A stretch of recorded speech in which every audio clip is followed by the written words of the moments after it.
sé si alguien puede ayudarme a encontrar aquí mi presentación. Ah, la veo, perfecto. María y Borja, muchísimas gracias. Sí, vale. ¿Y esto qué pasa? ¿Me dice algo? ¿Comience sin mis datos?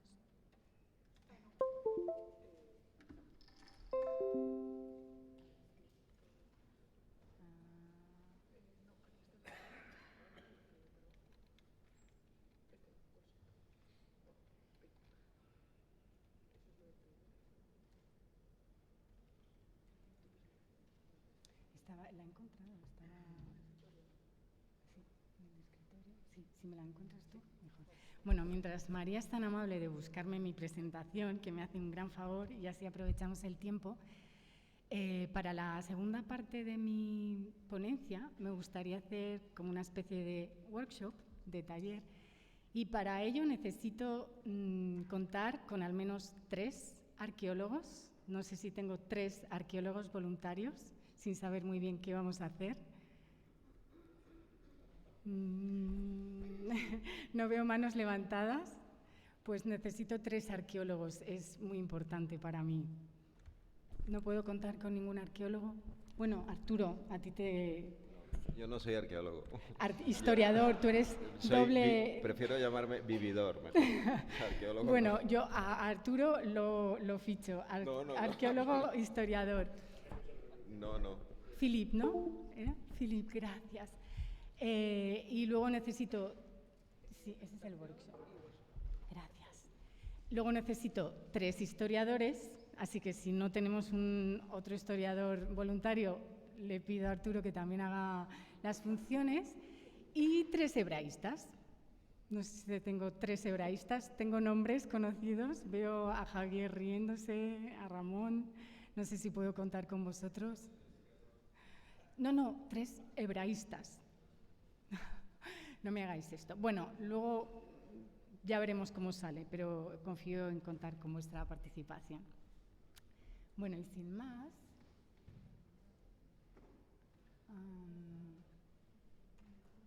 ¿cómo se pone en modo presentación o está en PDF? Es que soy muy de Mac, yo lo siento, pero en los PCs... No te preocupes. Deja que cargue, a lo mejor que carga, ya está. Vale.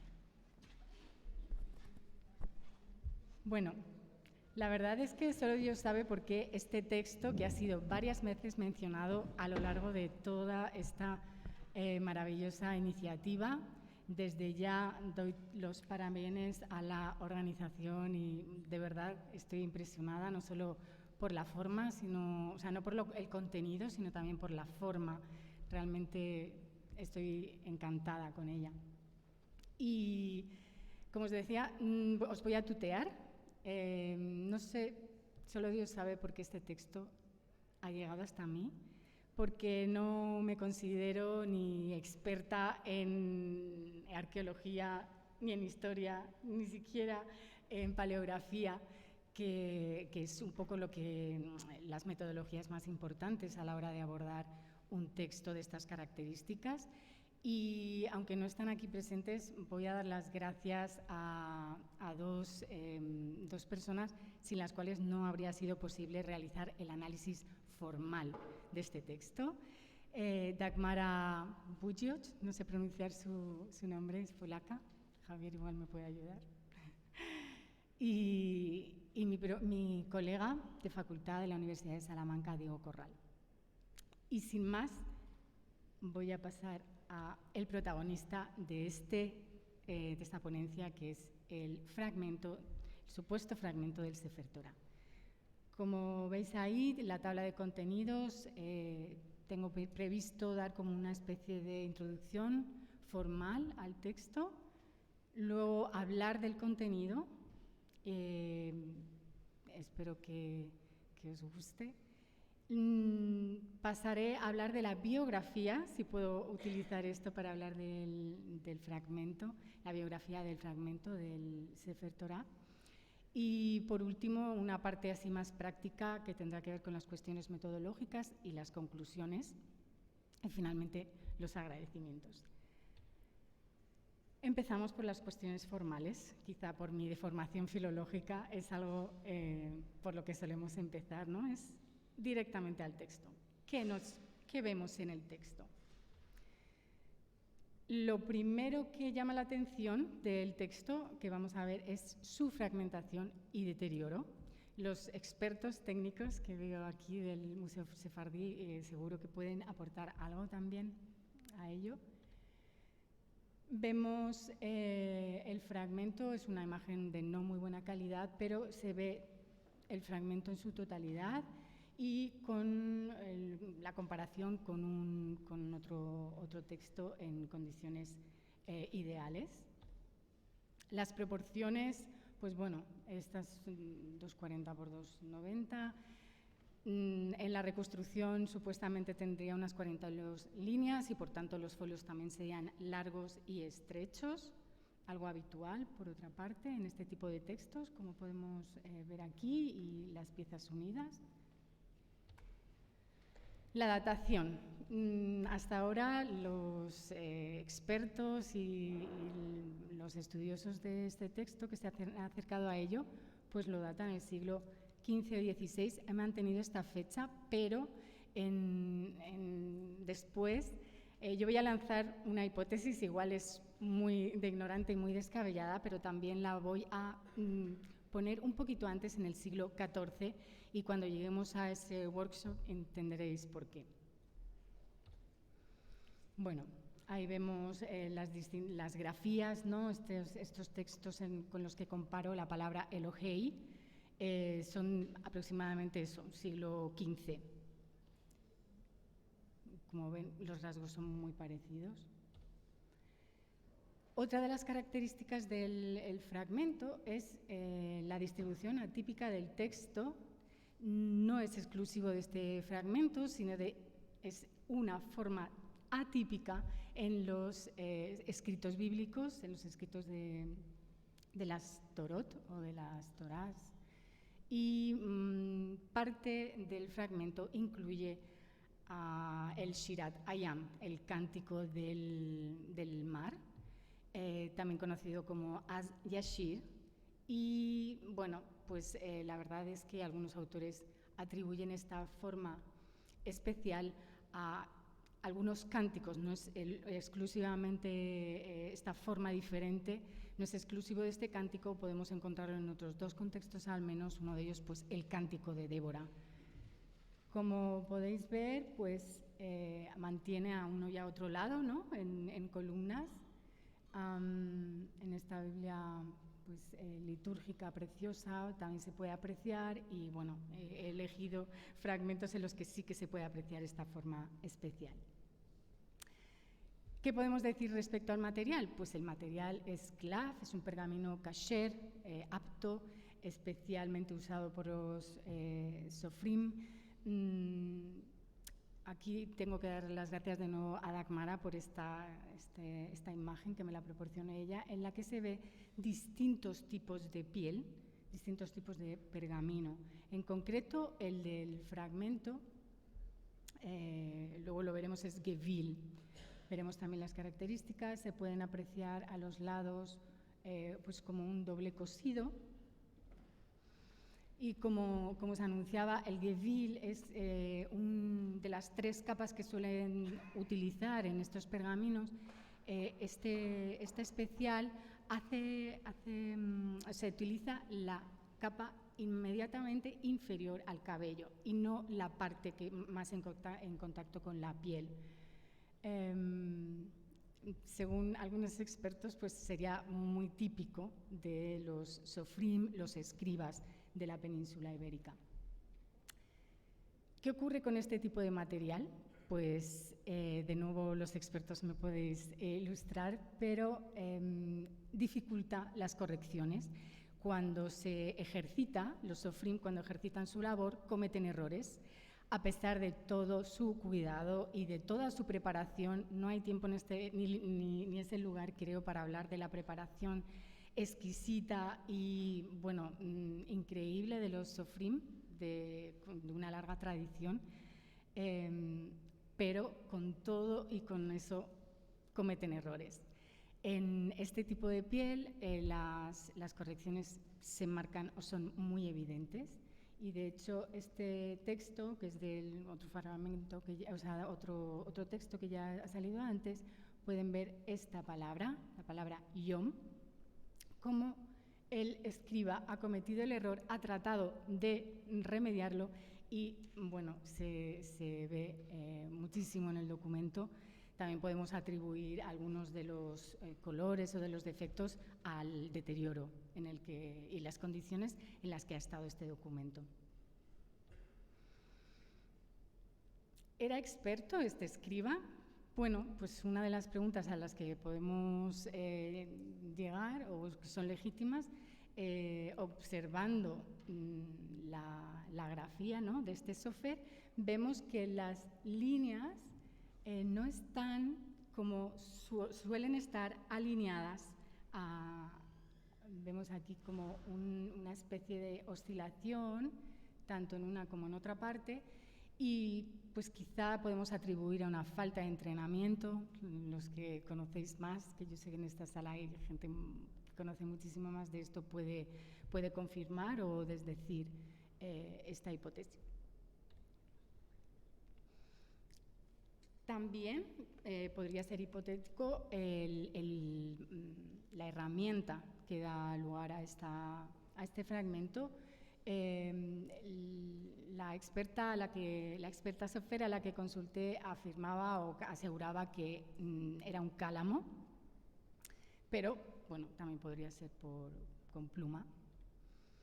Y la tipología a la que nos acercamos es un rollo, sin lugar a dudas, por la disposición, versus a un rotulus, que además es menos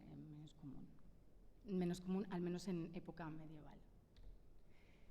Vale, algo que también llama la atención al abordar este texto son esta especie de elementos decorativos, como ven ahí, tagin en arameo, keter, este tipo de coronas, como podemos traducir, pues son rasgos decorativos que se utilizan ya en siglos previos en algunos rollos sagrados y también en los tefilim y en las mezuzot.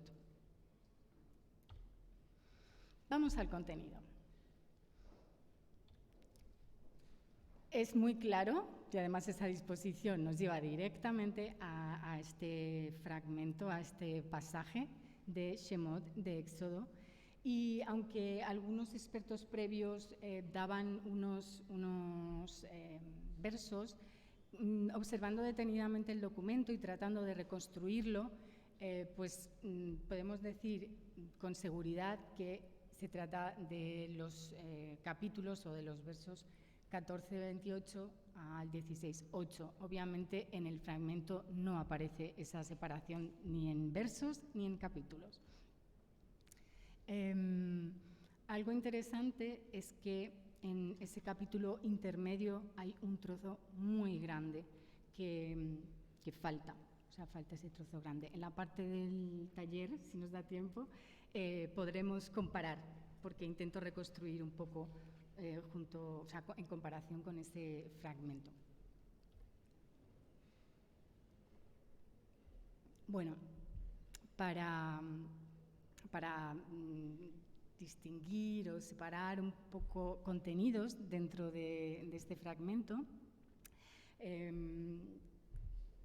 podemos empezar con el capítulo 14, en el que hay una descripción de la aniquilación de Faraón y el ejército de Mitzrayim, el ejército egipcio.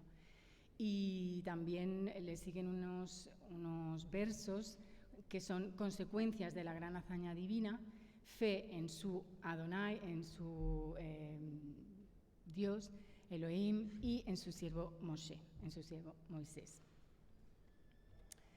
En el capítulo 15 del texto, el fragmento que se conserva, es propiamente ese canto del mar, Shir Hayam, o también conocido como Az de Ashir, que, como probablemente sepáis, se denomina esa primera esas primeras expresiones o nombres de los textos sagrados son los que dan nombre a los libros, ¿no? Bereshit, Génesis, no sé, Vayikra, Levítico y bueno, algo muy habitual por otra parte en época antigua, de redacción del texto antiguo. Bueno, en este cántico vemos un ensalzamiento de Adonai y su diestra por todos sus atributos, su poder, sus dotes bélicas, su despliegue y mando, poder sobre la naturaleza, y seguido de una parte de un merecido pago al enemigo que pretendía destruir Israel, que finalmente es redimido por su Elohim. Por último, una lección, una apelación, una invocación a que los otros pueblos tomen lección, ¿no? Aprendan de lo que ha ocurrido. En estos últimos versos del capítulo 15 se produce una salida, un éxodo al desierto de Shur. Allí acontece, no sé si conocéis el pasaje de las aguas amargas, llegan a Mará, y bueno, allí tiene lugar pues como una especie de prueba divina en el que, pues bueno, pues la verdad es que el pueblo falla un poquito porque está pues muy sediento, entonces llega y las aguas están amargas, no sé cómo me sentiría yo o cómo se sentirían los aquí presentes si tienen mucha sed y van a beber agua y está amargo. Por cierto, en Toledo, y recientemente, ha habido algunos, me consta que ha habido algunos residentes que no han tenido agua, han tenido escasez y corte, o sea que bueno. Por otro lado, hay una donación de la divinidad, de sus estatutos, sus ordenanzas, y una apelación a escucharlos, a escuchar la voz Kol Adonai, esa voz de Elohim, para que puedan ser libres de las enfermedades y de las plagas. Y Elohim dice, porque Él, yo soy el sanador. Entonces, a Él mismo se pone como sanador. Finalmente llegan a Elim y acampan junto a manantiales de aguas, lo cual es un refrigerio. Inmediatamente después llegamos al capítulo 16. ¿Qué ocurre? Salen de Elim y de nuevo van a un desierto, esta vez el desierto de Shin, con el consecuente desfallecimiento nuevamente y murmuración contra ese elegido, contra ese siervo, contra Moshe. Allí pronuncian explícitamente su deseo de volver a Mitzrayim, a esa tierra de opresión en la que por lo menos podían comer y beber. Bueno, llegan a Elim y acampan de nuevo junto a manantiales de agua y se produce un pasaje de la provisión en la que ese Adonai, Yahvé, Jehová, Dios Jehová, decide darles provisión. Y ocurre el pasaje del maná, que probablemente todos conocéis, y la carne, ¿no? Carne del cielo. Y bueno, yo ahora, en esta última parte, he seleccionado un fragmento del Shir Hayam, y si os parece voy a pedirle a una ayudante muy especial, Maribel López Alfaro, porque me gustaría recitar o leeros parte de ese pasaje. Gracias. ¿Está encendido esto? Sí. Sí, Sí, está. ¿Sí? Sí. Sí.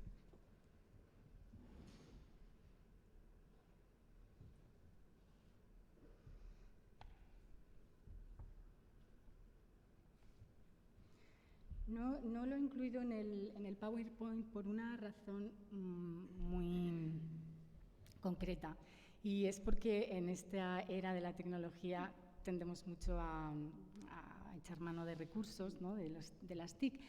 Pero en la cultura de la que estamos hablando, la memorización, la recitación, la palabra escrita es muy importante, pero también la cultura oral, ¿no?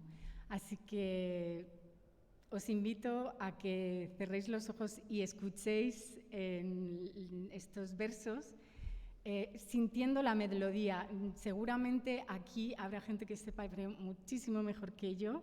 Voy a darle una pronunciación sefardí así, pero espero que como muestra de la parte de los versos hebreos pueda valer. Como os digo, obviamente es optativo, pero el efecto sonoro puede ser mejor, ¿no? de la experiencia. Az yashir Moshe uvenei Israel את השירה הזאת לאדוני, ויאמרו לאמור, השירה לאדוני, כי גאו גאה סוס, ורוכבו רמה בים. Cantaré yo al Eterno, porque se ha magnificado grandemente. Ha echado en el mar al caballo y al jinete. עוזי וזמרת יח, ויהי לי לישועה, זה לי וענווהו אלוהי אבי, וארוממהו. El Eterno es mi fortaleza y mi cántico, y ha sido mi salvación. Este es mi Dios, y lo alabaré. Dios de mi Padre, y lo enalteceré. מרכבות פרעה וחילו ירא בים, ומבחר שלישיו טובעו בים סוף. תהומות יחסיו ירדו במצולות כמו אבן. El Eterno es varón de guerra, el Eterno es su nombre, Jehová. Adonai ish milchama yehva shmo. Pasamos a los versos a partir del 11.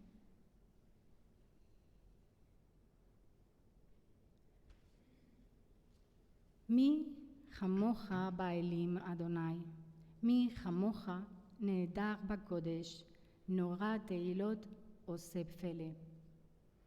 ¿Quién como tú, oh Eterno, entre los dioses? ¿Quién como tú, magnífico en santidad, terrible en maravillosas hazañas, hacedor de prodigios? Extendiste tu diestra, la tierra los tragó.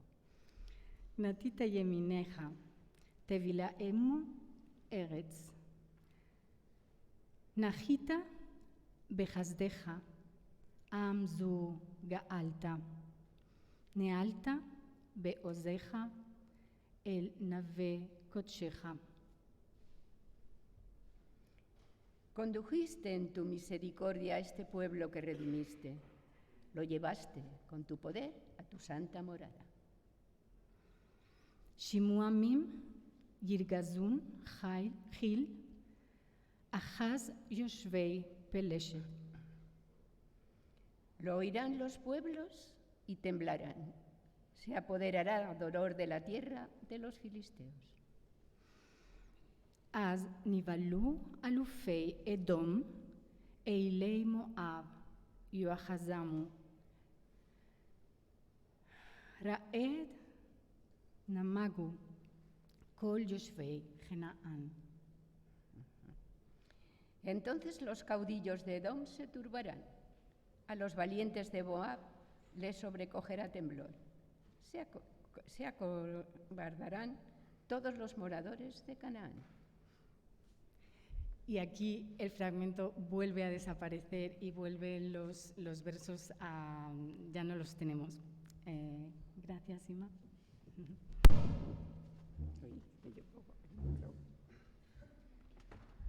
Odio decirte esto, pero tienes 5 minutos, o sea que voy concluyendo. Vale.